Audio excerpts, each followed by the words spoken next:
All right, well, welcome everybody to our continuing workshop series here. My name is Tony Armour, founder of the Sunscreen Film Festival, former film commissioner, St. Pete Clearwater, film commissioner in Dallas for a little bit, and now head of production for Talon Entertainment. And we're excited. Yes, I'll pause for applause. Woo! Thank you. And excited to have Steve Demmler with us today. Steve, I'll let you give us your bio. I'm Steve. I founded Talon Entertainment, Tony's employer. We are a creative equity and production company, so we do some private equity stuff. We also produce films, and also I have an MFA, and we're writing also. So we're generating our content, we're finding content, and we're also going out and buying related businesses that all kind of fit into a puzzle piece together to build something interesting. Yes, all that stuff. Yeah. Well, oh, and applause for, yes, somebody was like, I should applaud too. Yes, thank you. There we go. Thank you. It's fun being back at UT's campus. I taught here 10 years ago as an adjunct for a little bit, and so it's been kind of cool to start doing these workshops. It's like I get to sort of teach again, but I don't get paid for it. That's how being a teacher works. That's right. Yeah, minimal pay at best. Lots of hours. Yes, exactly. So you all are here because the subject of this workshop is screenwriting, but kind of, what do producers, production companies, what do people look for in a screenplay? Kind of how do you get your screenplays out there and get it made? And so Steve and I will just kind of chat a little bit. I'll ask him some questions, and then we'll throw it out to you guys, and you guys can ask questions, and it's going to be super informal, but we'll just have a little bit of a discussion, basically. That work for you? We'll have a chat. Yeah. How many people in the audience are screenwriters or want to be screenwriters? So almost everybody, all but one. The guy who is we'll figure you out. He's an attorney. He introduced himself Gotcha. last workshop, Gotcha. so Okay. he's just spying, which is totally fine. So Steve, I guess to start out, you as a writer, talk about sort of your path as a writer, because you are, I guess we could say, new to entertainment, but not new to entertainment because you have a background going back to, Saturday Night Live many, many, many years ago. Yeah. So I guess I probably should do that. I started my career in entertainment catching cue cards at Saturday Night Live when I was 14, which is illegal. Is under child labor laws, but my father was chief props at Saturday Night Live for a long time. So started there, wound up on his crew. But for me, very quickly, the most exciting part was the writing, and it became what I wanted to do. And I was there about 120 episodes or so, 150. I don't actually know how many episodes I was there for. But ultimately, I decided I really loved the prospect of not stressing about food and shelter, so I went into finance, which seemed to promise a straighter path to that, and kind of chickened out and left for about 13 years and worked in hedge funds and private equity firms around the world. And then for me, I always wrote for myself, but it was really a personal practice and a for me thing. And then just before the pandemic, I moved here, and part of what I was doing was deciding to pursue the one thing I've always wanted to do my whole life, which was write. However, I'm very pragmatic, so the way I approached it was, what will differentiate me from everybody else writing? And for me, it was an understanding and background in building businesses and structuring deals. So I thought, I bet I can put together a business to produce some stuff, and if I show up to these Hollywood agencies and managers and say, I have a bucket of cash, that they would open their door. And then it would be easier to get to know them by producing their work and then kind of sneak my work in. So that was what Talon was born from. I apologize if this is too vulgar for a school, but Talon exists so I can fuck off and write is my operating principle still. And Tony knows this as well. Talon's meant to serve the creativity of its team. However, we started to have some success pretty quickly in producing. We did many films, but for example, one comes out this Friday that we did with Elijah Wood in New Zealand. We had a film premiere in competition at Cannes this year that Paul Schrader directed and wrote. Has Jacob Elordi in it and Richard Gere and Uma Thurman. So producing took off. What are the names of these films that are coming out this Friday? Bookworm is the Elijah Wood film this Friday, and the other one is Oh Canada. We had one woo. It's strong woo. Thank you. Anyways, so as that took off, I was like, now is the time to strike and let them know I write. So I am represented at WME, William Morris Endeavor, as a producer, and I said, here's my writing. And immediately all our agents went dead inside, and their inner monologue played out loud, and it said, the Monopoly man wants me to read his scribbles. And like I could tell they didn't care to read what I wrote at all. And I learned very quickly that success over here in one thing didn't confer it into writing. So I sort of decided, oops, this all might have been a mistake, so I have to figure out how to get that credibility. So in tandem with running the business, I got myself into the MFA in dramatic writing at Tisch, and then submitted some stuff to managers who I knew and who would read, and got myself signed as a writer. And now the two things are sort of coming together where I'm a producer working with different writers, directors, and production companies around the world, and slowly working on my craft, right? And producing finished screenplays that are increasingly more interesting, increasingly better, but learning what I'm learning from actually producing things and figuring out what scripts I feel like I can make and make money on, and letting that inform, at least to some degree, my writing. And now I'm here at the University of Tampa. And fast forward to today. So that's not a traditional path that a lot of people are going to take or going to be able to take. You're not going to spend 15 years in hedge funds before you jump into writing. And you shouldn't. But from a practical perspective for writers, WME and previously CAA are sending you projects saying, hey, here's a project that we think we'd like you to put money into. So when a script comes across your virtual desk, so to speak, what is it that when you take a look at that attracts you to it or makes you think this is something you might want to get involved with? Yeah, it'll be different for different producers, but I stand by this, that if it's not a compelling story, nobody's going to waste their time and energy and resources trying to make it. I think I repeat a lot of times, like trying to get a feature film made is like being punched in the face repeatedly until eventually you're dead or the film is made. And to do that, you have to care about it, right? So like the story has to be moving or funny or scary or whatever that you're aiming for, right? It has to actually affect the reader.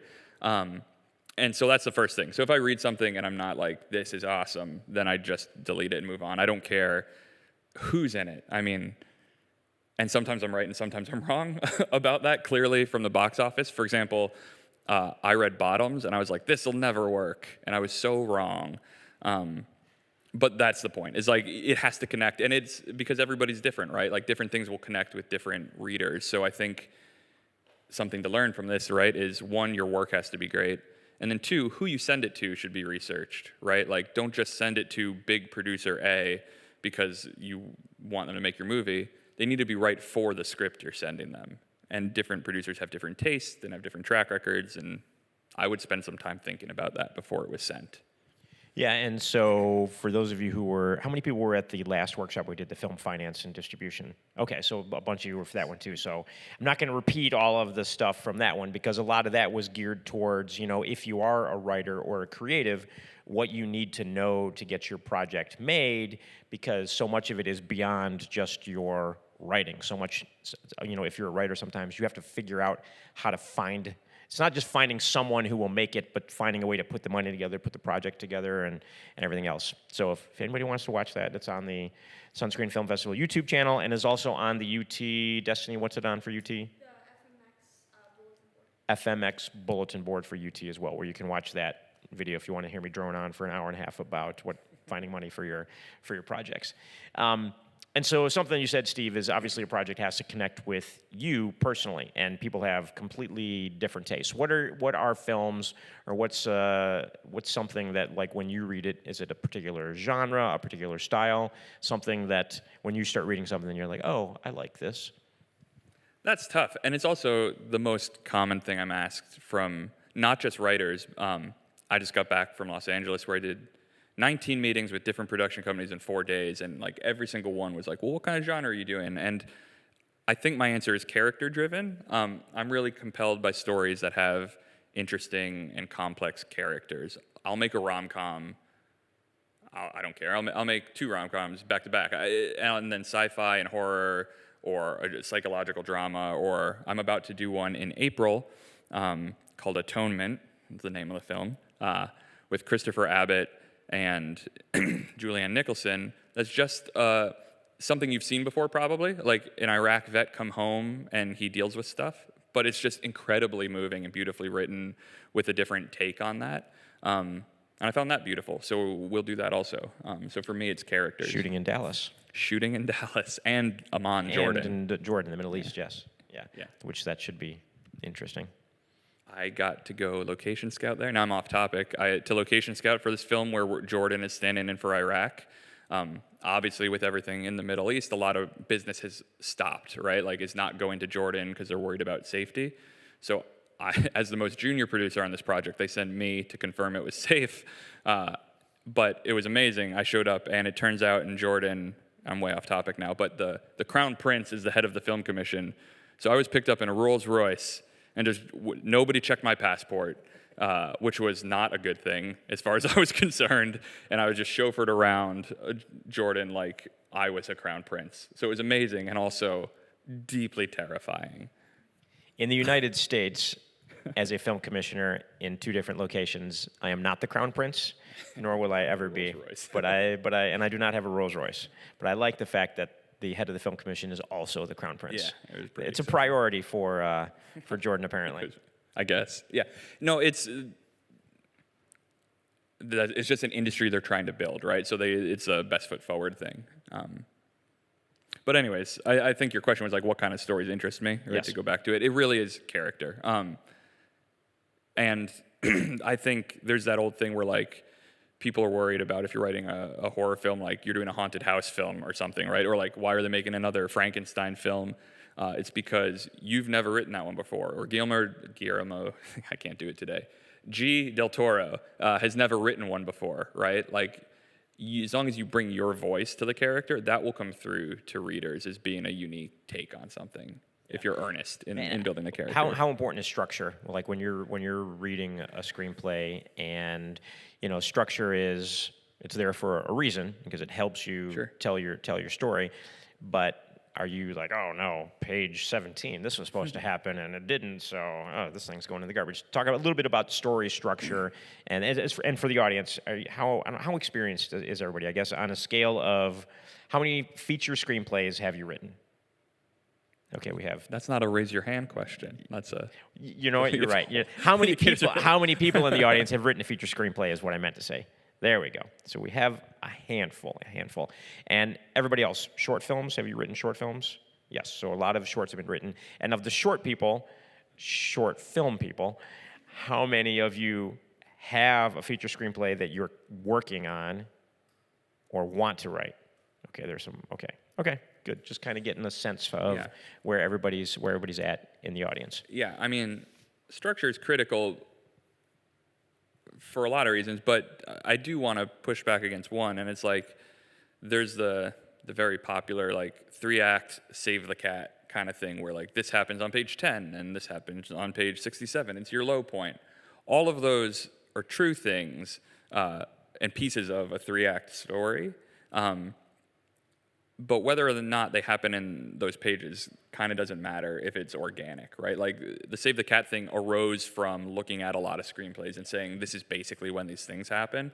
It doesn't need to be so rigid as to hit the page count if it's right for the story. And then the other thing is there are so many great films that are not 3-act structures, that they're 2-act or there's a host of alternative structures. So I think as long as you're putting like very intelligent thought into which structure you're choosing, and not because you think it's fun or different or weird or normal, right? As long as it's the best one for the story you're trying to tell, that will become evident, as it will if you pick a weird structure when it should be a 3-act film. Yeah, but at the same time, you kind of have to know structure in order to break structure. For sure. Yeah, absolutely. You have to understand. Yeah, you have to understand. I mean, you start with the 3-act structure because it's the most prevalent, right? And once you understand that and know that, you can look at other forms and other stories and steal from that, right? You can structure it as a 2-act, like a play, right? Like Sunset Limited with Tommy Lee Jones and Sam Jackson, which probably nobody's seen. Great reference, Steve. Everyone's going to go look it up now. Yeah, it's not even that good. I don't know. It was just a 2-act film. But it had Tommy Lee Jones and Samuel But it's Jackson. Tommy Lee Jones and Sam Yeah. Jackson. My point is, like, structure needs to serve the particular story you're trying to tell, instead of using structure as like a bell or whistle to try and sell it. Be like, look, it's cool, or it's different, or it's don't pay attention to structure. It's normal, I swear. Like, it needs to add a dimension to the story.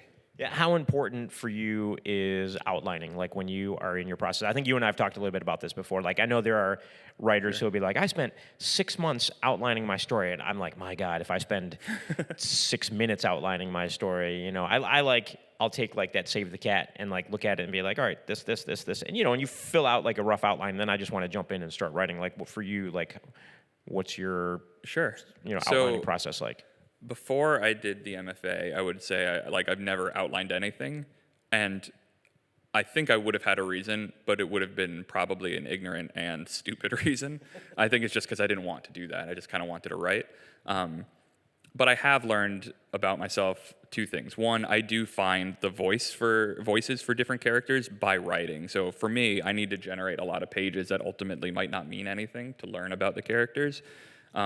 But 2, I also learned that not an outline, but if I like to write a 6 to 8 page treatment, so just a prose version of the story where each page represents 15 minutes of screen time, and I keep that in mind as I go through, so that's for pacing and structure, right? And I found that's really helpful, because then I kind of get what I'm trying to do on the page, but once I start writing, I found that first 15 minutes is pretty close, and then it starts to veer like this. So by the time I get to the last 15 minutes, that treatment is worthless to me. Yeah. But the act of it allowed me to have a basic understanding of the world and to get going.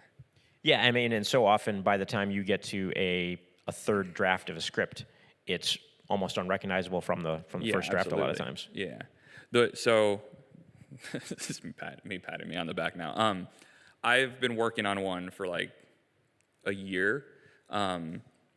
And I'm on draft 4 or 5, Standstill it's called, and it's so different from where I started. And I thought that first draft, which I did this outline for, this treatment for, and work through, but giving yourself time and space away from it, and time to come back and iterate, and not be precious about changing what your original idea was, and looking at the story and be like, well, I really like this scene, but it doesn't actually serve the story in the most potent way, and being willing to change that is, I think, a really important skill to develop over time. And it served that project well, because I just found out it's gotten into the Sundance Writers Lab, which is pretty exciting for me. That's awesome. We can pause for applause for that one. Pause for applause. But it's, you know what I mean? Like, it's great, and I need little check boxes so people believe me that I can write instead of just produce, but that was an exercise in iteration. Like, if I submitted that, any other draft of that, I would have been laughed at, I assume. Laughed out the door. And when you're going in and you're making changes to the script from draft 1 to 2 and 2 to 3 and so on and so forth, how are you evaluating what needs to be changed? Is it just like, all right, I'm going to take 2 weeks away and I'll come back to it and read it and be like, oh my God, this is garbage. I need to go in and come and change this here. Are you getting feedback from people and coverage from different companies? Yeah. Every time I read something I wrote, I think it's garbage. Until I'm talking about it to somebody else, and then I think it's awesome. And I don't know why that is. But I think for the first draft and a half or 2 drafts, I don't share it with anybody. But somewhere around that second to third draft, I have a small group of people I'll share it with for input. On occasion, I'll send it to a coverage service like the Blacklist or something off of Coverfly. Screencraft is the one I like. Yeah, Coverfly is like an aggregator, so you can do screencraft and all that through them. Coverfly.com and Blacklist.com.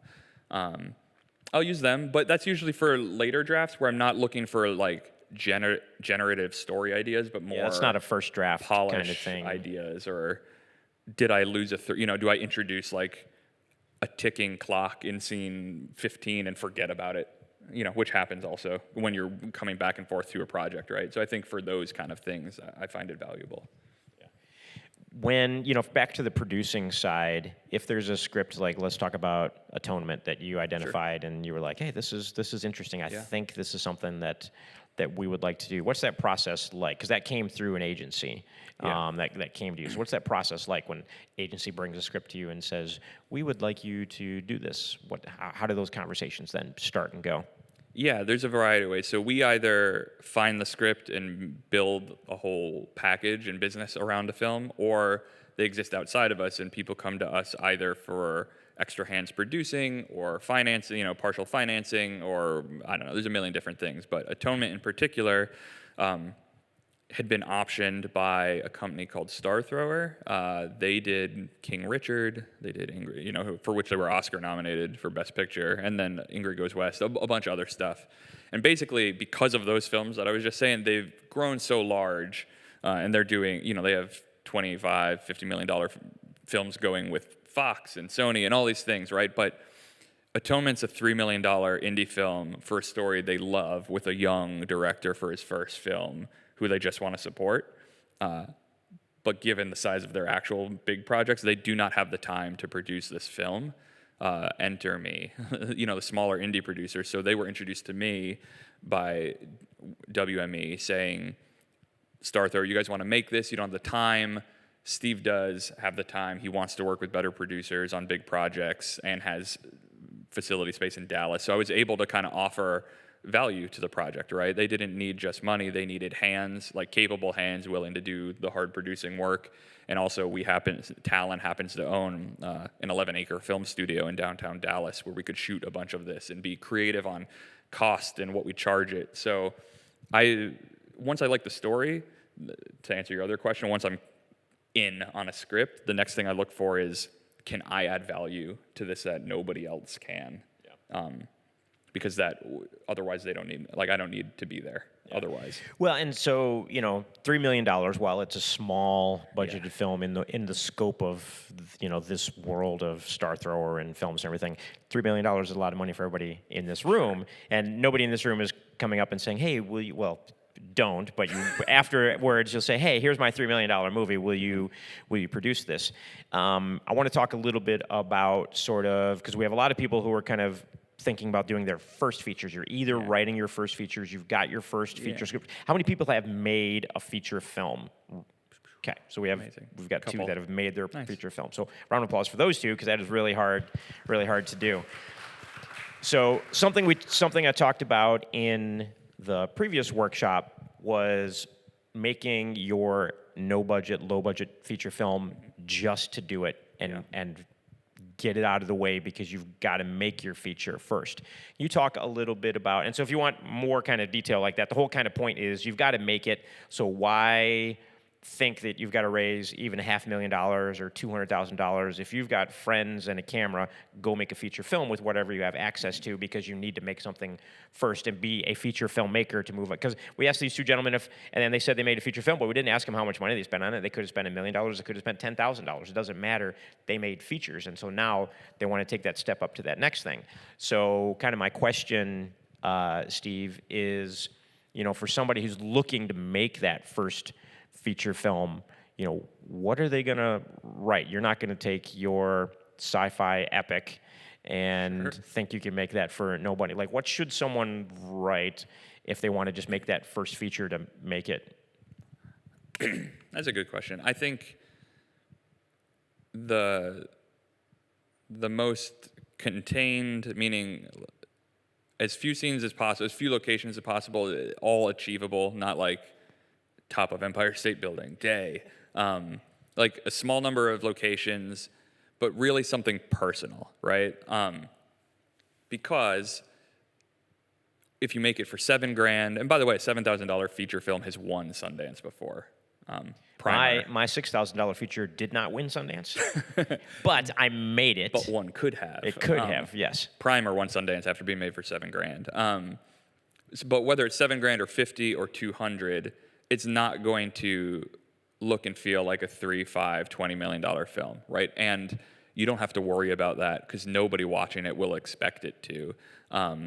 What you need to prove is that the story's really moving, and that despite cash and production constraints, which everybody making films is aware exists, that you're still moved, right? Like you're still connected to the film, you're still interested in it, and you still watch it from start to finish. So I would say be practical, like write something where you know everybody who owns everything you need location-wise, right? With a couple characters, not too many. Just be economical in what you're doing, but make sure it's personal and meaningful, and not stress about not being able to have big VFX or if it looks homemade. Like that, it doesn't matter.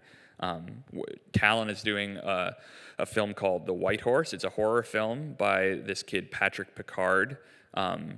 His is a bit more expensive. He did a $150,000 film for his first feature. But that's not that, and that is a lot, but it's not $3 million, $5 million, $8 million. He was able to cobble that together over 18 months. And just based on that and his second script, Elijah Wood's producing his movie, and I'm not allowed to say anybody who's in it yet. And it's well cast, and we're going to shoot it this February in Louisville, right? And he has a full budget, full support. And the feedback when we shared his feature film, because we shared it with the cast we were trying to get, the talent we were trying to get in the film, all of them were like, wow, he made it for what? It was so good. They didn't care that the camera was kind of like an old shitty camera. It's what he could afford, and it's not the most important part. Yeah, I think filmmakers get so obsessed with, I have to shoot on an Alexa, I've got to shoot on the Red or the this or the that or whatever else. When the camera is just, shoot on your cell phone, it doesn't matter. You can make a feature film compelling with almost anything now. I mean, what Patrick was good at with that much money, right? Like, he might not have had all the trappings and trimmings like production G&E, camera and G&E wise, but every frame was intelligently composed. Like everything in it was in a pretty spot, right? Like they were photographs. They just looked like old photographs. You know what I mean? And like, no, the actors weren't Daniel Day-Lewis, but they played their parts well, right? He directed them well. And their deficiencies weren't put on the director. They're like, wow, without trained actors, you did a pretty great job like setting this up. And so I think don't stress about the money too much, right? Stress about making a meaningful story. Yeah, I mean, you've probably all have your idea of your big budget film that you want to make. There's the film that you want to make, and then there's the film that you can make right now. And so make the film that you can to get to the one that you want to make. Yeah, your best first film is the one you make. Yeah, exactly. Yeah, and every time I talk about my first feature, I always follow it up by saying I don't want anyone to ever see it, because it's just 20 years ago, your first feature for $6,000. It's embarrassing to look at. But that was the thing to then people were like, oh, you made a feature film? Will you help me make my feature film? Mm-hmm. What are you doing next? Do you want to do another feature film? And so now you're labeled as a feature filmmaker. You're not a short filmmaker anymore. Yeah. So people want to work with someone who's made a feature. So Steve and I could sit up here and chat all day because that's what we do usually anyways, but I know a lot of you have questions, so why don't we start letting the audience ask some questions, and we'll do this for a while. And Destiny here is going to be our microphone person, and we'll bring the microphone to you since this is being recorded so that the questions can be heard on camera as well. Thank you, Destiny, who is amazing and does a wonderful job here at the University of Tampa. All right, questions. Who has a question? I know you have questions. Don't sit there without raising your hands. Okay, in the back. Thank you.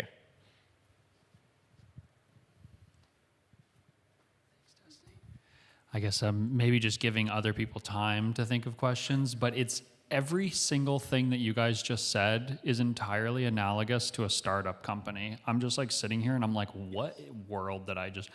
It's like you're saying that every movie is a startup company. Because I have a startup company, and it's getting punched in the face every day until I'm dead, and I think I'm about there. So I'm like... Yeah. And the low budget, like, don't worry about the top stuff. It's that stupid, simple product that has all the value, but none of the bells and whistles, that just delivers what people want, and, like, people actually want it. And it's like, the magic of doing that, it's so hard. Like, it's like... And that's a great point, that every single script that you write is a startup company. That's your business plan for a startup company. Yeah, I all the time to explain how I produce to other potential partners is the script is the business plan, the writer directors are the founders, and I'm the VC. And once I choose to bet on you, I'm not going to mess around and tell you what the business should be.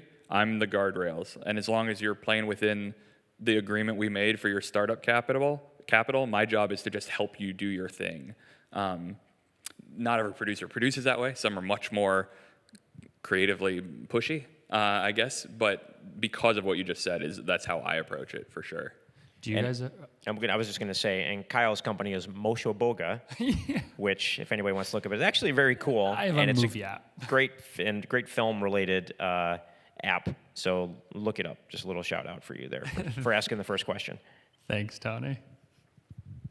All right, here we go. Now the questions are coming. Yes, sir. Yes, ma'am. And then we'll bounce around. Hello. So my question is, for people who are somewhat in the middle between a short film and a feature, so for example, television show or pilot, do you feel the rules are similar or different?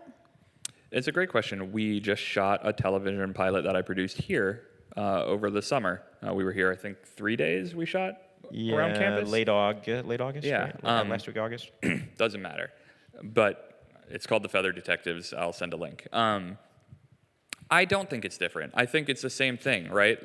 You have to produce different materials, sort of, if you're trying to sell a series, right? Like you have to have your pilot. It helps to have a Bible, an episode breakdown for 1 to 2 seasons, depending on if it's a limited series or what you're trying to do. So you have to produce a little more. But at its core, right, it's the same thing. Are the characters compelling? And now it's a little different. Like films, and I don't mean this strictly speaking. Like films are one shot and kind of like change driven, like what happens over time. Whereas in TV, it's about characters, and oftentimes the changes to them necessarily are very slow, right? Because they have to, like Walter White in Breaking Bad, moves over time. But if he had a huge jump from nice, sick teacher to evil drug villain in episode 2, it would make no sense.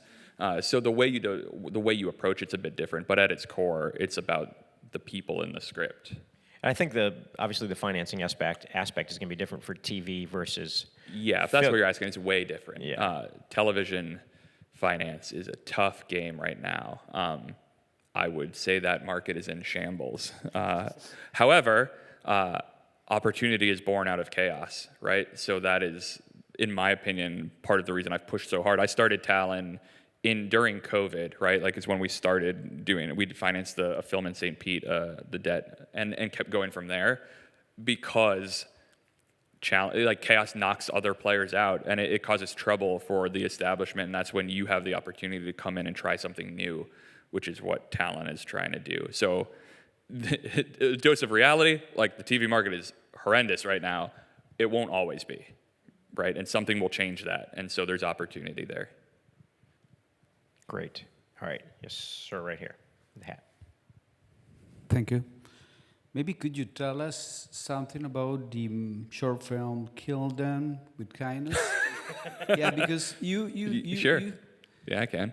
You get 3 different characters, like 3 different faces in the same movie. How hard is first written and then produce? Sure. And then direct? And edit. How is this tense? Session between these 3 different characters in the same movie? Sure. So this is an example of what Tony said, where you make something to kind of exercise your creative muscle and to show that you can make it, though you may not want people to see it some number of years in the future. Kill 'Em with Kindness is a short I wrote and that we shot in 2020 during COVID. And I wrote it, I directed it, I edited it, I sound designed it, I am the judge, the executioner, the jury, all of it.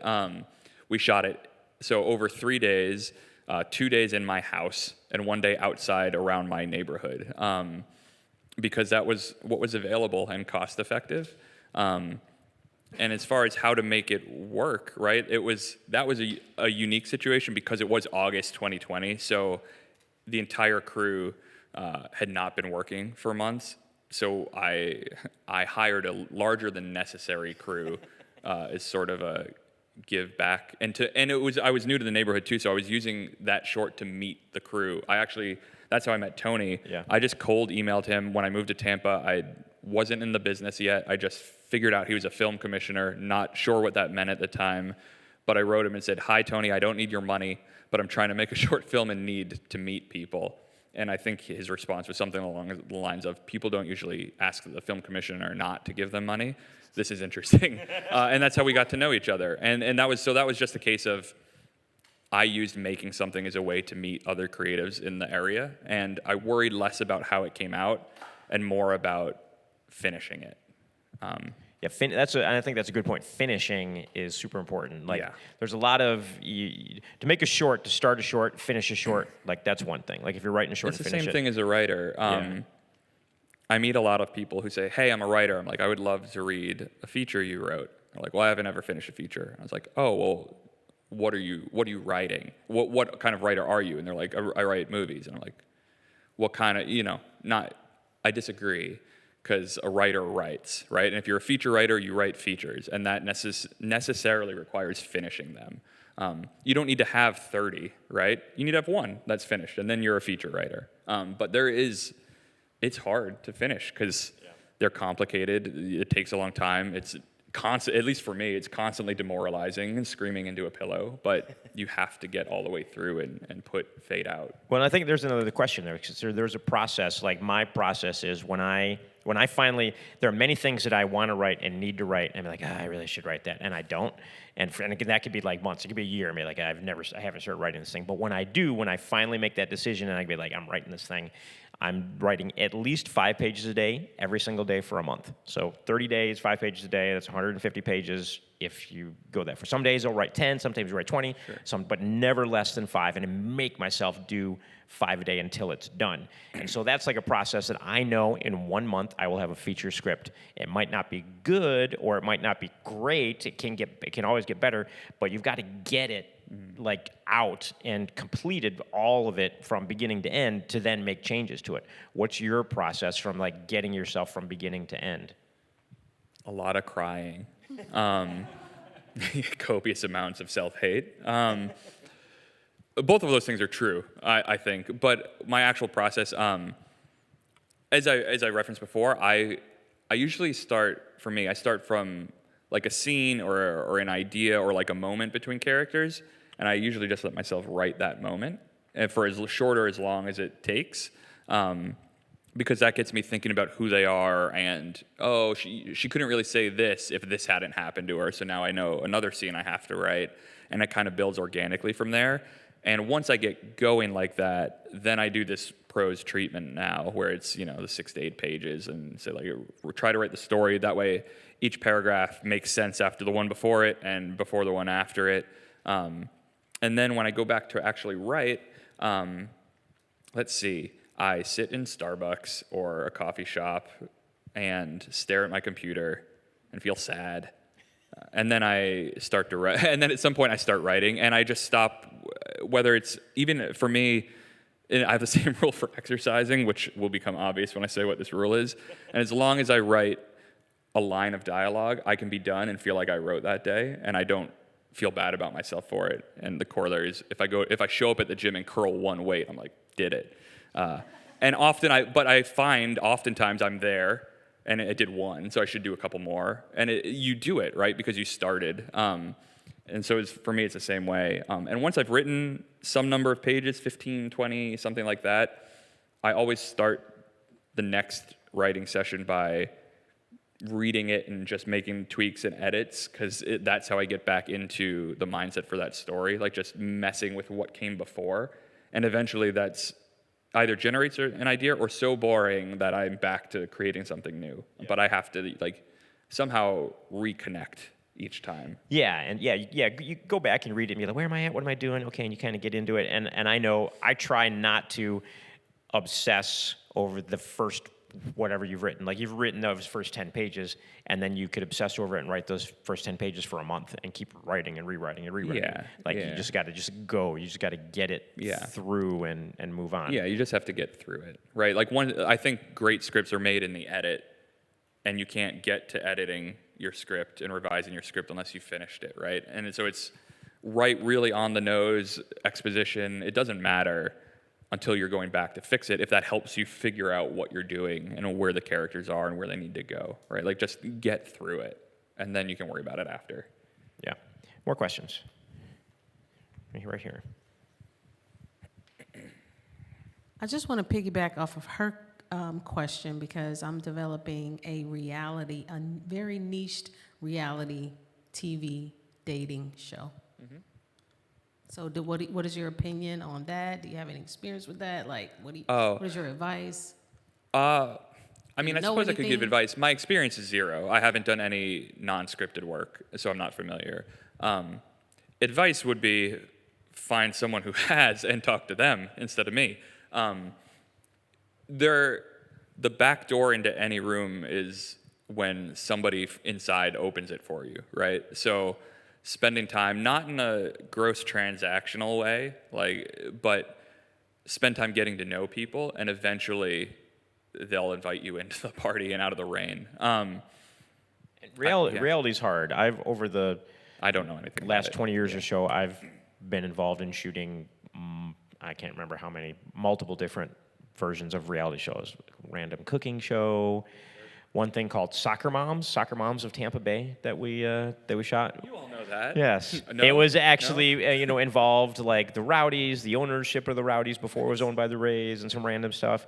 And they go different places and do different things. They're really hard to do. The problem is, like, if you're doing a reality show, you want to try and shoot the whole thing first and then go sell it, and because then you can just syndicate it, because you've created the syndicated thing, and then you go and you can take it to different TV markets like NatP and some others and Real Screen, and then just go take it out there, and you're just syndicating it because it's done. It's really hard to just pitch a reality idea and for somebody to make it. That happens. It's very rare. Same thing with like shooting a reality pilot and then getting somebody to come and make it. That's really tough and rare as well. I don't know how many there. I'm not really familiar with reality TV festivals other than Real Screen, which is a conference focusing on just reality, basically, and then NatP, which is a TV conference. It takes place in Miami every year. But I do want to say for scripted TV, we're producing, Talon's producing real stuff. The pilot we shot here is called a spec pilot, meaning nobody asked us to make this thing. We just decided to. The script won some money from the Alfred P. Sloan Foundation and Film Independent and the city of Tampa. So that's where the budget came from.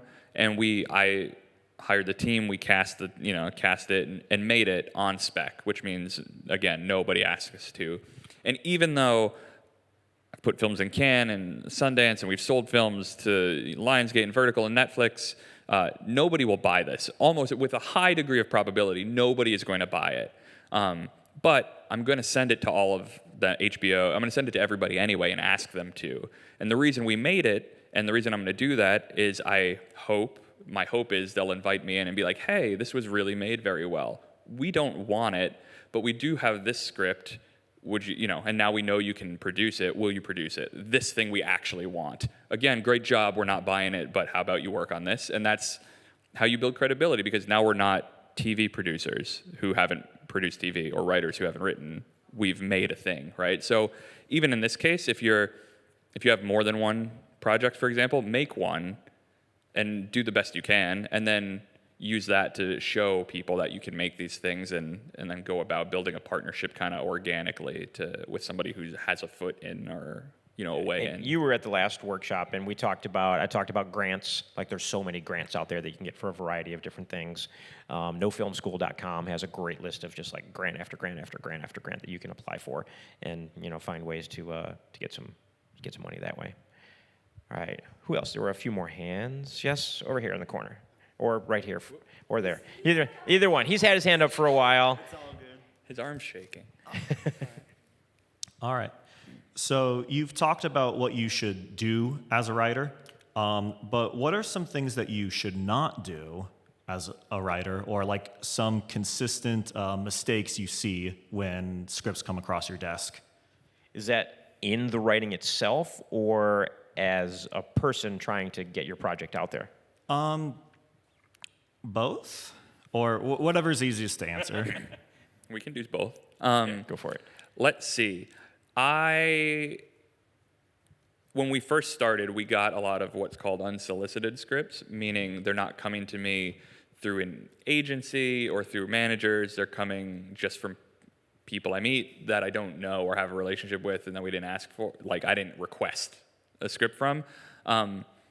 I can't tell you the percentage, but it has to be between 80 and 95 of those scripts that are just riddled with formatting and spelling errors, as if like grammar, they're just unreadable oftentimes. And there's too many good writers out there for me to spend a minute of time on scripts that aren't formatted or spelled or grammar checked.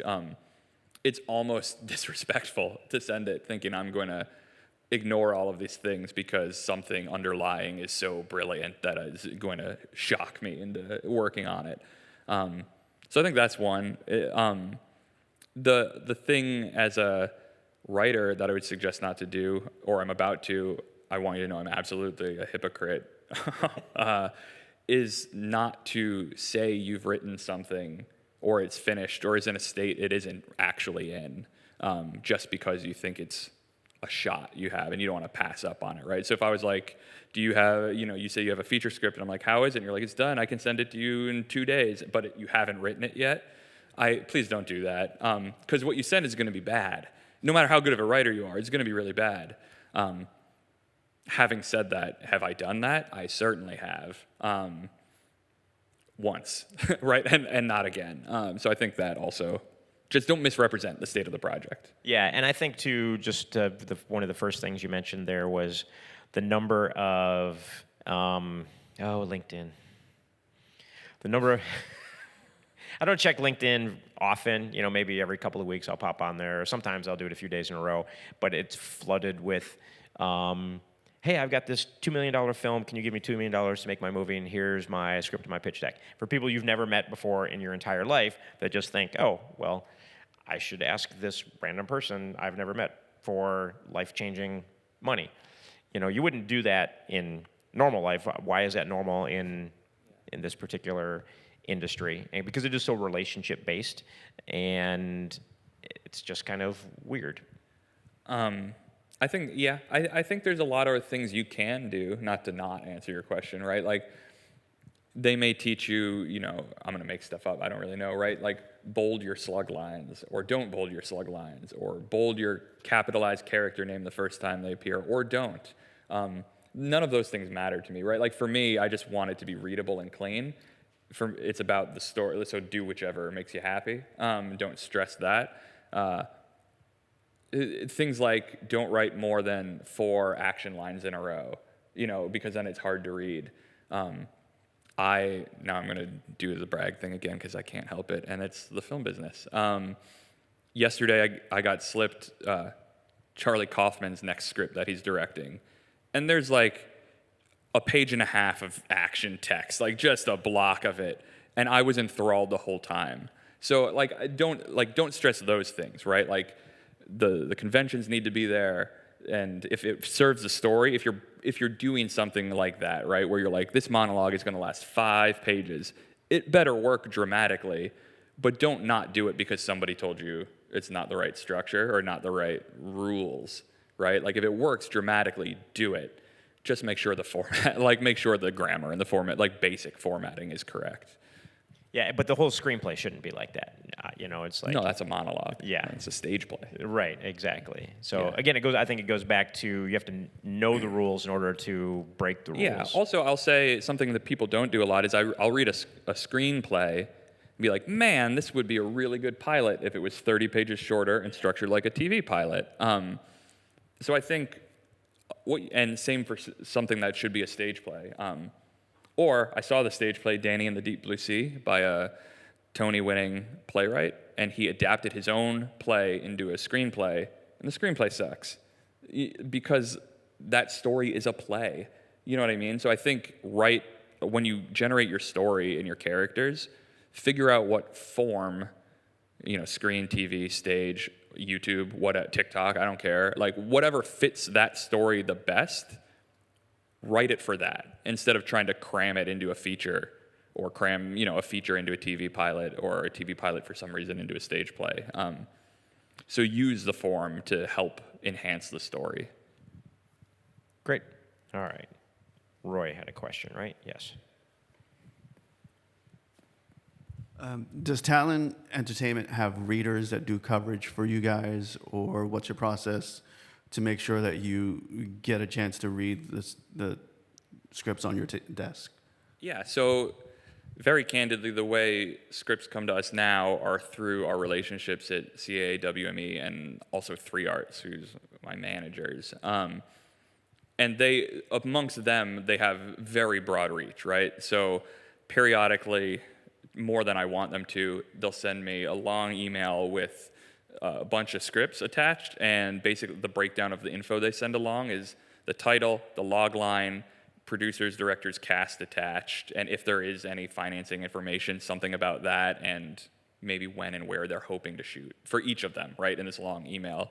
And I choose from that, right, because I think I told you one of these months, I think 2 months ago, I got 75, and these are scripts from WGA nominated, like from, working writers who've been working a lot. I just don't have time to read 75, and I'm also not going to hire readers to read 75 because that, to me, is a waste of money. I'm going to pick the ones that seem the most interesting to me based on the information they chose to convey to me, because they got to choose what they convey to me, right? And whatever 10 those are, I'm going to read all of them. I do share them with Tony. I share them with Ava, who works with us, and maybe a couple people that I also know for input when I really like something, but we're still at the point where Talon's my baby, so I'm reading everything we're going to do. Yeah, and it's hard because when there's a stack of, a virtual stack, because they're all in a folder on my Google Drive, basically, of screenplays to read, anything Steve sends me, since he's my boss technically, I will read because it's my job to do it. And he's already vetted it, right? It's already come from an agency to Steve, and then he's like, we should read this one and see what's going on. So then I'll read it and we'll talk about it and whatever else. But then there are a lot of others that come through. And if it's a friend of mine, somebody that I know, and be like, hey, will you check this out? Sure. And here's what I've got, then I'll read it. Or even if it's somebody who's sort of an acquaintance, but I know them and I know they've made stuff or whatever it is, and they want to send something. And what's super important for me to look at is, that summary thing, but if they'll send a pitch deck, I'll scroll through the pitch deck quickly, be like, all right, let me look at the pitch deck. It's 10 pages, it's pictures with a little bit of text, and I get a sense from it, like, oh, this seems interesting, I'll check this out. So I do want to circle back a little. I don't only read 10 things that those agencies and managers send me. I try to limit to that, right? Because along with those, they are vetted. These are all people that the industry as an entity has some vested interest in somewhere, some way. So there's at least some support somewhere. That said, I really like the idea of working with first-time filmmakers. So I do try and find that, but it comes through referrals, right? Like this writer, I'm about to do one with, or about to read one, right? Or have a call about this one I liked called Words Fail. And it's just, this guy has been the second AD for this company, this reputable production company I know. And he's just second AD'd a lot of their projects. And so he got to know them and they trust him and he shared it with them and they dug it. And they're like, well, this seems like Steve's style. So they shared it with me. So it's just like this guy that I've never met, not through any big agency, but through somebody I know, right? And that's the only way we can take them. In truth, I get, I'm not exaggerating, although it will seem like it, maybe 80 to 120 unsolicited scripts a month in my email, because I stupidly have my email very accessible. I delete every single one for 2 reasons. One, I don't know this person. I have too much to read already from people I do know and trust. And 2, and every other producer will tell you this, you're constantly worried about being sued. If you read it and engage and then don't, they're like, well, this idea sort of was my idea, and sort of, and so I want no part of that. So I don't mess with them. Yeah, it's hard, and I have kind of I've got a Word doc with a copy and paste email that I'll send to people that is basically that says, and this is, I'm not going to be discouraging. I'll circle back around to a somewhat encouraging aspect here, is that that it says basically, hey, thanks for sending me an email. We've got a full slate through 2025. We're not really looking at anything right now. Best of luck with the project, kind of thing, and send. That way, I'm so used to, when I worked as a film commissioner, responding to every single person. I feel bad if I don't at least try and respond, even if the response comes 2 weeks later or something like that, because you're just busy. It's just hard to read everything that comes in, and it's a long way of saying that there are no readers. Steve and I are the readers for stuff that comes in, and there are things that we want to get to. And that being said, sometimes randomly somebody will send their thing and it's a little thing, and sometimes I'll just look at the pitch deck, sometimes I won't. And there was like a really interesting one from Australia that had all that stuff lined up, and he's like, I've got this tax credit, I got this, and I'm like, oh, this is actually pretty interesting. And that was a cold thing that, I haven't even talked to Steve about because I haven't really had time to do that. But like 1 out of 100 that came in that was like that. But for the most part, you just don't have time for these cold, unsolicited. Sure. I do want to circle back to, so it's all about how you say it. Like the ones I just deleted are like what he described as script. I need this $1 million. I haven't had a budget made, but I know it's $4 million I need. Like those are deleted immediately. This Thursday, so I'm in New York Wednesday to Fridays. This Thursday, I'm having coffee with just some person who cold messaged me on LinkedIn. I was like, hey, your this is really interesting. I'm trying to do this. I'll be around the area, on these days, and I would love to buy you coffee. And I try to do that when I can. And it was just a nice, sweet, didn't ask for anything except like, do you have 30 minutes to have coffee, which I'm going to drink anyway. So for sure. And people have done that for me, right? So as long as you're not asking for something like inappropriate, people are willing to spend time and help and share. You just have to understand what that is. Right? A lot of it's the approach. And when I was as film commissioner in 2 different areas for 10 years, I can't even count the number of coffee meetings I've had with people just wanting to talk about their projects and how you could potentially get it made and, advice and things like that, which is part of the reason we do these workshops, because I don't have time to do 8 coffee meetings a day, 5 days a week. So you just don't have time. It's so not healthy. No. It's too much coffee. Yeah. And how many people can I talk to in a room at one time? Can we film it and can we put it up so that I can now send people the link and say, I'm sorry, I don't have time, but I did this just for you. Watch this video and it'll explain some things. Yeah, but it's the approach for sure. And I think like the most valuable thing that helped me, and I have a really concrete example of why, and maybe we do a question or two, whatever it is, offer to solve somebody's problems and don't ask for payment or a return on that, right? Like just do it because you're playing the long game, and helping somebody achieve their goal or dream is nice. An example of that was, or an example of just kind of pitching in and not asking for anything back, or doing something you don't think needs to be what you're doing. When we were shooting Bookworm in New Zealand, my role in that was we were producing and we fully financed it. So I went to set, day 2, 60% of the team has COVID. Like everybody is sick, Elijah, everybody. The DP was directing his camera from a van with a megaphone. It was a disaster. So for 5 days, I served Crafty because Crafty got sick. So I served soup to the crew. And then for the next 3 days, I was on props. And I did it with a smile, right? Because everybody's there sick and working their asses off for us. And it wasn't like, we didn't do it as like, here's the soup from your producer. We're like, are you hungry? And taking care of them. And we did what we could to make them comfortable, given how horrible the conditions turned out to be. And it paid off. Like the film is beautiful. They all had a great experience. They've asked to work together again. And some of them have sent me script, right? Like you just go and do for people in like a kind way, and don't worry about when it comes back, because I do think it does. And I think we've discussed this at some point in the future, once we're able to grow a little bit more, we'll move beyond just projects coming from agencies to be able to produce, because we do, as independent filmmakers at heart, we want to support the independent film community. Obviously, I've done that for forever as a film commissioner and with the film festival, and we'll find a way to be able to support those up-and-coming filmmakers as well. And we actually are already doing that with Eastern Western. Yeah, Eastern Western. This woman, Biliana, was a great doc filmmaker, and she went out and hustled and made a Western for $400,000, but that $400,000 is value. The actual, like, a lot of that was dollar amounts she attached to donations, like in-kind services. She didn't spend more than, I don't know the number, right? But the 400 was a fraction of that is what she actually spent.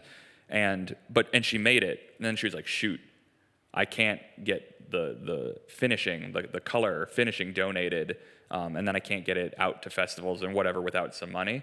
And so she came through Tony, she came to us and was like, will you help me finish my film?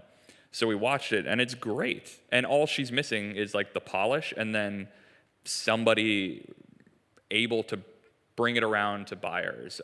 So that's what we stepped in and did, and are doing. It just premiered at Mill Valley Film Festival out in California, which is a big festival and a very good one. It's going to be at New Orleans Film Festival coming up here. And today I got a list of 15 buyers that said they would take a look at it, from Utopia all the way down to Neon, who will pass, but at least they'll look at it. Yeah, and with no-name actors in the film. But they shot it in Montana. There's a real bear. There's a real bear in the movie. I still haven't asked her. I haven't got an answer how they got the bear. You need drugs. Yeah. I don't know. It's not a cocaine bear. It's a Valium bear. Oh, a so it made it much easier to work with. Yeah. Smart. That was a long answer to that question. Yeah, I know. I love my voice. Since we've established that sending unsolicited scripts is pretty cringe, how do we get in touch with the agents that you guys actually want to hear from, that producers want to hear from? How can we establish relationships with them and get noticed by those people? That's always the big question. How do I get an agent? Yeah, I have an opinion. Other writers. I think writers like to help writers because although the dollars that go to films are kind of competitive, like your script, your horror film and my rom-com aren't competing against each other, right? Like they're not at odds. And I've found writers to be a really supportive group. And so just doing that outreach and starting to build kind of your community of writers, when one of you succeeds, they will reference others. And point in case, I found myself with Talon and signed at 3 Arts, and the first thing I did, before ever taking out any of my scripts to try and sell or anything like that, I had a classmate in the MFA program named Kaylee who wrote this really disgusting horror script, like in a good way, like really intelligent and thoughtful. And I optioned it and told them, like, you need to look at this, meet Kaylee. I wanted, like, this is good. I want to make it. And I'm going to try to make it here in Tampa, actually, because I'm trying to bring work here. And that's just, like, we went to school together, and one of us had the ability, but I know how great she is, and I saw a chance where they were looking for something I haven't written. So I was like, I don't have the horror script you asked for, but she does. You should read it. So I think that's probably the simplest way, the most organic way. Maybe not the simplest, but the most organic way is meet the writers. And then spend time with managers too, because think pragmatically, how do managers make a living? They make it off of their writers making money. So they need to find that next writer who's going to break big, right? Otherwise they don't eat. So they do want to meet you guys. It's just about the approach, right? And not showing up as if you have everything to give them and they would be lucky to have it. It's the approach. But they will, be bold, and you can go on IMDb Pro if you get that account for like $10 a month, whatever it is. Pick on my managers. Go to 3 Arts and just start clicking on managers. A lot of their emails are just right there. They're not hidden. Many of them are agents too, just right there. And reach out and say, hey, this is me. I'm a writer. I'm in town. Can I buy you coffee? Some will say yes, some will say no, and that's great. Yeah, the one other difference to learn ahead of time too is what a manager does and what an agent does, because they won't meet with you. Just like if the screenplay shows up riddled with grammar errors, they won't take the time for somebody who hasn't taken the time to know what they do, which is a shocking amount of time. And I think, to kind of expand on that a little bit too, part of the question then becomes, well, where do I meet these writers that are having things produced, and what do I do? And that's where always film festivals come in. Austin Film Festival is known as a writers' film festival. That's where writers and, managers that represent writers hang out, and it's very writer-focused. So, look for festivals like that are writer-focused. There are a lot of the labs, like Steve was talking about, like Sundance Lab and Stowe Storytellers Lab, and so there's a lot of these different labs, Film Independent, that those are things you can cold submit screenplays to. Certain screenplay competitions, there are a lot of screenplay competitions, and they don't necessarily mean anything as far as a competition goes. It's like, I won this competition, which is great. I've never heard of this competition, but that's great or whatever. So sometimes people get representation from competitions as well. I know Screencraft, I've talked about them before. I was a top 5% finalist with a screenplay in one of their competitions. And then once you do that, they're like, hey, we're going to set you up with this person, and we can set you up then to talk to a manager. And it was one of those things for this particular project. It's like, well, I kind of already have the things in place that I need to. I don't really need somebody for this one. But there's a lot of different ways to do it. You just kind of have to find the way. It's not the same path for everybody, whether that's, like I said, going to festivals, doing writers' labs, doing competitions.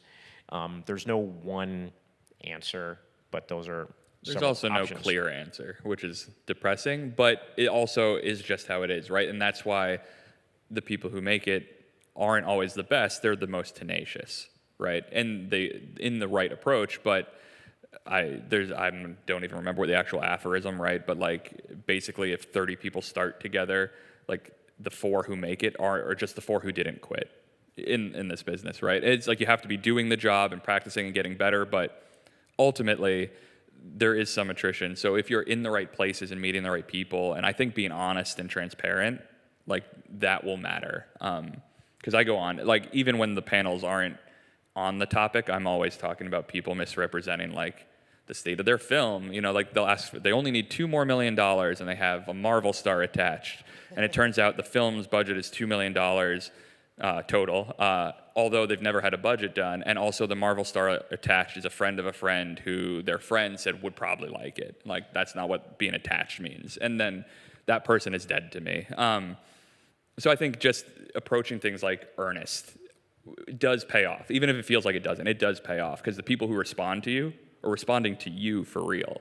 And that's stickier than like the nonsense, networky, blah, blah, blah. And it's just such a super competitive industry, right? Like aside from, I don't know, professional sports, like what else has such a high barrier to entry? There's probably something it's else. weird because startup companies, I don't know. It's just it's hard, right? But it's weird because it has no barrier to entry to be a writer, right? Like if you have a laptop or a paper and pen, you can be a writer. So many people are, which makes it hard for the signal to come through the noise, right? For the good to make its way through the bad is that everybody can do it and so many people do. And so I get 120 emails of, like poorly formatted and misspelled scripts. And maybe in there's 2 that are just really good. And I won't see them because of that. You know what I mean? So I think in some ways it's a high barrier to entry because the actual physical, like anybody can do it. Anybody can sit down and do it. Not well, but I can do it. All right, more questions. Let's see who we haven't not gotten to yet. Don't think you or you yet either. One of the things I heard back in the day when I went to film school was that your first 10 films is going to be garbage. Is that, in your personal experiences, correct, or is this something that's never been true, or maybe Your people are first getting better? 10? That seems like a lot to be like, if you can't get Quentin Tarantino's made 9. Are your first 10 features? Or are you talking about your first 10 Yeah, shorts or just first features? Yeah, features. Wow, I don't know. I don't know who says that. I can't. If that's the case, When's the last time he made a good one, though? And he's well past 10.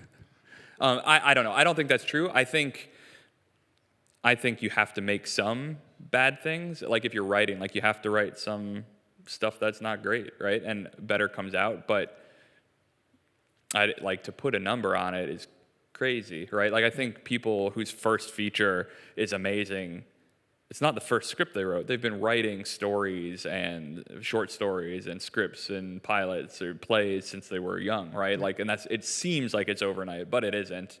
But to put any arbitrary number on it, I think is nuts. How many are you up to? Have you done 10 yet? No, I'm not done. No, not yet. You're good then. You're all right. I don't know. Producing wise, we got into Cannes on our second film, so like that was luck. You know what I mean? We got to do Oh Canada, That's It, Cannes because I happened to know the producer and they ran out of money during the shoot, and they were like, "Who will say yes easily?" And then it was me, but because of that, we've built all those relationships, and we've wrung the value out of it, right? Like we were like, okay, here's what we added in value wise, and that's come back to us, but. I wasn't a good producer who chose the great project. That was just, they ran out of cash, and I was standing there with a bucket of money. You had a question right here? Yeah. You're not going to ask us if we have to shoot 10 films, right? No. Okay. So how you've mentioned the labs that you said it's more acceptable to cold submit to. I was just wondering if you could tell me a little more about those labs, like as somebody who is completely unfamiliar. Yeah, the labs aren't like an agency or anything. The labs are just kind of what they sound like. It's an experimental thing where they want your cold submissions. You have to pay for it sometimes. Like there's a fee, like pay $50 or whatever it is to submit to these labs. Often labs are the result. They're the prize for a contest, right? And what they are basically writers groups, where 10 of you get in and you workshop your writing to each other with some screenwriter or whatever writer is kind of your Sherpa, as your, your guide and teacher through that. And maybe they bring in other guests relevant to whichever kind of lab it is, screen, stage, TV, whatever. But 95% of the time, they take the form of a workshop where you and your peers are reading your stuff out loud, giving comments, giving feedback, going away, writing some stuff, coming back. And they're all some version of that. And they're building relationships in the labs is the Right. big part of it. Like, It's a great way to meet writers. and somebody comes out of the Sundance lab is like, my script was in the Sundance lab. People are like, oh, it was. I'm interested in looking at that to potentially finance it now. And that's why the labs are important, and you'll see that a lot. It's a lot of times if a script ends up in a Sundance lab and then it gets made, it ends up in Sundance because it's in their ecosystem. Mm-hmm. True. Well, back to Kyle after here. My question is there a way to protect your ideas or your scripts or whatever that you're pitching or you're in these labs and things like that? Yeah, I have opinions on this. There's really only one legal way to protect it. Copywriting. Yeah. Copyright.gov. Yeah. And it's like $80. That's the simplest way, right? The WGA thing's nice, but not legally that strong. The copyright is. That said, almost nobody's going to steal your idea. There's a few charlatans out there who are keeping me from saying nobody. But in reality, no idea I've had is worth somebody's time and the risk to them to steal, knowing that I could find out and bring them down later. It's not. That's why I don't even read these unsolicited scripts, so that you can't even consider the possibility of us having stolen it. It's just no above board professional would do that. And if they're not above board and do it, you can sue them and they'll lose, right? So I think it's a worry. You can copyright things when they're done, and you should. It's part of the process of getting a film made. You have to have all your legal ducks in a row. But I think in practice, you don't actually have to worry about it. I mean, the Charlie Kaufman thing was sent. I didn't sign an NDA. I probably shouldn't have said I read it, but it doesn't matter. I'm not going to steal that idea. So I think it's a worry people have, but it's not something that happens that much. Yeah. Sure. Yeah. I hate them. I think, and again, I think it's different from when in this world, because if somebody sends me an NDA, says, hey, will you sign this NDA before you read my script? I say no.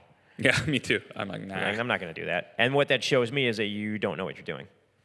There's a lot of stuff, I will say this, I've learned over the past few years, like there's a lot of things in this particular industry that are strange, because I get that, right? Like when I was at hedge funds or whatever, I signed an NDA to go to lunch with certain people. Like it was really, he gets me. It's like that.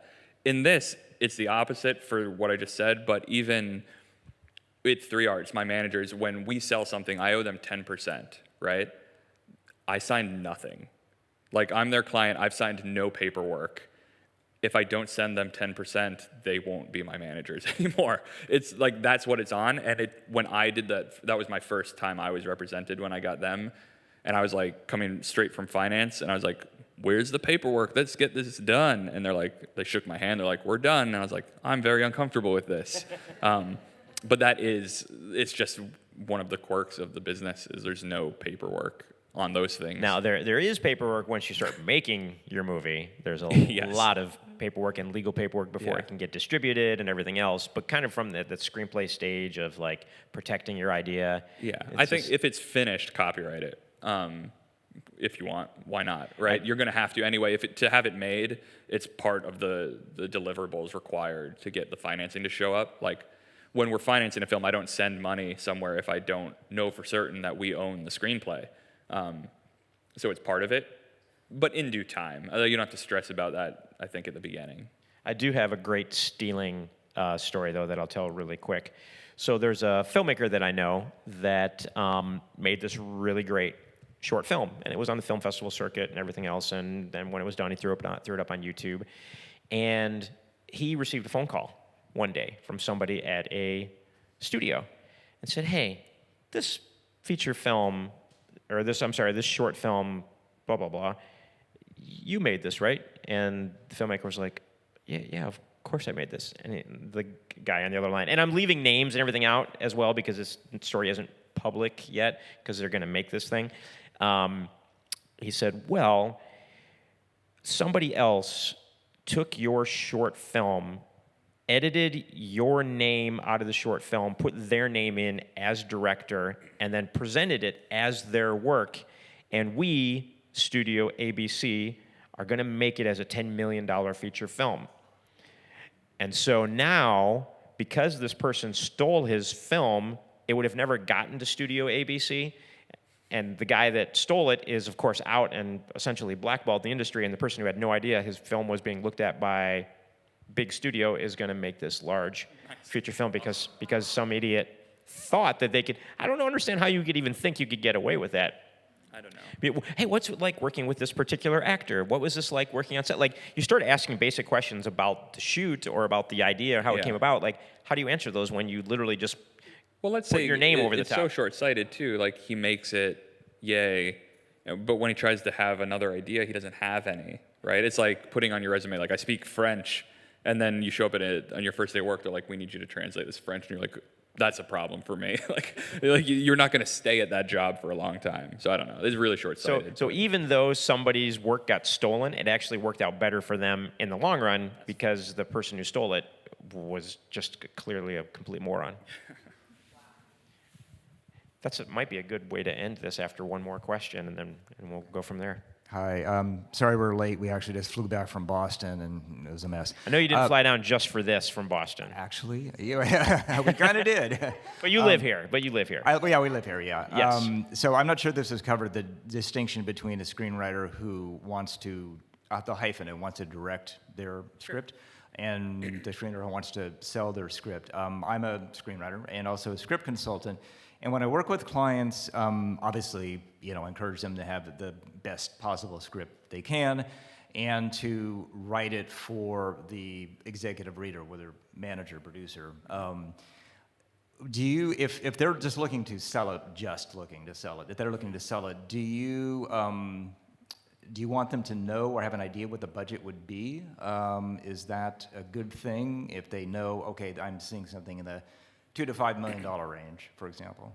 No, if it's just a writer like that's not intending to direct or produce, like if they're just trying to sell the script, I would want them to know in their heads like what they think it would cost to make, even if it's just really rough. So they pick a producer who makes films in that budget range. Sure. But they just wrote it. They don't need to know what it actually costs. I was just kind of pushing against like the writer-producer who's like, my film costs $8 million based on what? And it's never anything because they've never had a line producer do that budget. Right. But for just that case, no way. They don't need to. Okay. Yeah, I was just going to say that's always amusing when somebody says, this is my $5 million film. I was like, well, why does it cost $5 million? Because, again, they've never had anybody break it down. They just assume that this is a number that this could be made $3 for. $3 million. Right. Well, exactly. It's basically how much you have to pay the actors, and then that will determine what your film costs. And actually, I said this in the last workshop, was your film costs exactly what somebody's willing to give you for it. So if someone will only give you $100, that's what your film costs. See, I think a film costs 20% less than whatever somebody will pay me for it when I'm done with it. That's actually part of how we do our math, right? Like when we're trying to figure out, like, is this the right is $5 million the right budget for a film? The answer is yes, if I think the market will pay $6 million for it, right? And if I think they'll pay $4.5 million, then it's not the right budget for the film. And the two options are don't make the film or make a version of the film that costs $4 million and figure out what that changes in terms of the actual physical production of it and see if we can get to that number. Because we've definitely backwards.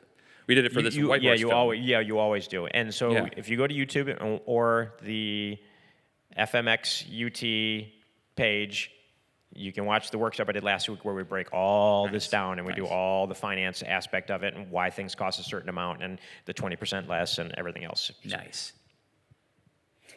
You would have enjoyed that one. Yeah. You already know it all, so. Okay.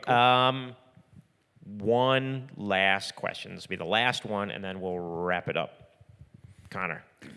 All right. Better be a good one, Connor.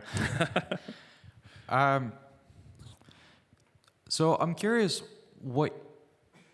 so when you guys receive a script from, let's say, a friend, like you're doing a script exchange or something like that, when you're reading this person's script, how do you go about figuring out what you like, what you don't like, and giving them feedback that is actionable and usable, as opposed to, I didn't like that, or something like that? What you're talking about, like constructive coverage on a screenplay, basically. Yeah. Do you want it? I mean, either way. yeah, go ahead. Let's see. I do it a lot. Like with the group of writers from my MFA, they're the people outside of our team that I'll show things to. But even then, just to drill on this, like I won't show a rom-com to a friend of mine from that group who writes horror stuff. You know what I mean? Like I figure out who the right person is first and only ask that person. So that seems to be a trend of things I've said in all areas, like wisely choose who your counterparty is. But in terms of what I'm looking for, it's just the basic tenets of story, I guess. Like, are the characters complex and compelling? Do they change sufficiently, like from beginning to end? Is the pacing correct? You know what I mean? Like, does it feel like it took 3 hours to read a 90-minute script? Things like that. So oftentimes when I read something, my feedback is a lot about motivations. Like, I don't get why Claire would do this here. She said this before. Why is she, she said she hates apples and now she's making, apple juice homemade. Like, that makes no sense. So is it like character motivation? I don't really make like dialogue edits, like, and say like, this is too expository or not. I just don't have the time for that. But so I think motivation, pacing, I know I'll read something and be like, why did nothing happen between page 20 and 35? Like, I felt like this took a year and the characters didn't do anything and there was no forward progress. Or this was reading like one story and then when you get to page 80, it flipped to a completely different type of genre or story here. I'm not sure what's happening. And like you said with character, like why did this character do this? Why are they so obsessed with this one thing that has nothing to do with the rest of the story? It's just those little things that when you're reading, a lot of it are logic questions, right? Like, why is this way? Why did you do this way? And if you have an answer for it, but it's not in the screenplay, well, it's like, well, why didn't you put that in the screenplay? Or somehow explain that to a certain extent. So there's a variety of different kind of things, but you just kind of look at it, like Steve said, from a storytelling perspective. Is this story, and if the dialogue is really bad, you're like, I don't believe that these characters would speak this way because it's so. I would say that, but I wouldn't be like, they should say this. I would just be like, the dialogue's tough because it feels like you're just telling me what they need me to hear instead of what they would say in that situation. Because people speak in subtext, and so many, especially new writers, write exactly what the character's thinking when people don't say what they think. We have to go to the store to get that thing. Yeah, versus I'm hungry.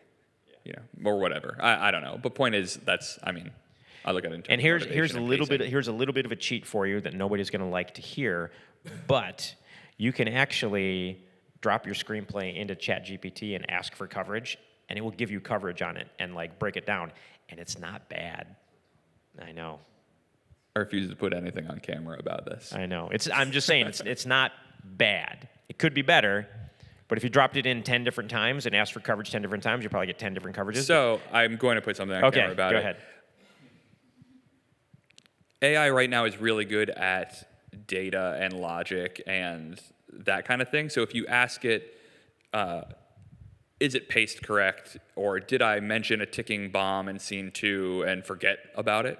It can answer those things really quick, right? Like, yes, you had 14 pages of dialogue in the middle of this that don't seem to relate to anything else. You should address that. It's really good at that. But I have also messed around with it and been like, here's my current script that's unfinished, and here are my last 10 I wrote. Write me the next scene in this unfinished one, and it's just garbage. It's so far away from being creative that maybe someday we can stress about it, but right now, don't stress about its creative capabilities. But its logic capabilities are strong. From a creative standpoint, yeah, it's horrible. But you could use it for little things like, hey, here is give me the story structure. Give me the Save the Cat story structure for this screenplay that I wrote. And it'll spit it back and be like, page 1, you have this happen, page 5, you have this happen, page 17. Sure. And it'll tell you what the structure is, and then you can take a look at that and kind of compare your structure. And so for those kind of nuts and bolts, like architectural type things, I use it as a versioning software, to be candid. I use it as a versioning software. So every time I finish a draft, I dump it in and have it in its memory. And then as I go on, I'll go back and say, because I'll forget, like it's hard to keep all this in your mind. I'll be like, does Dawn go to the store with Sly in this version? And it'll be like, no, you got rid of that 2 versions ago. And I'm like, shit, I need that back. And then I know how to go mess with it. But it can look across all those versions so much faster than I can. But that's really just quick Google. You know what I mean? Like personal quick Google is what I use it for. Yeah, I honestly use it for Googling stuff now instead of Google, because it gives you really the answer right away instead of having to scrub through 5,000 things. I know we're off topic a little bit here. No, let's keep talking about ChatGPT. But the point is, from a screenwriting perspective, you're not going to use it to write anything, but you could potentially use it mechanically, even if you're trying to give yourself the outline that everybody hates writing and be like, here's my idea, my jumbly ideas, can you help me outline this in Save the Cat story structure, whatever it might be, and it can help you put an outline together that and then maybe you can then write a little bit. There's different ways of doing things that are not writing, but will help you write, if that makes sense. Yeah, it's a tool. Yeah. It's a hammer. Sure. All right. I think that's it. Sure. Thank you. Thank you.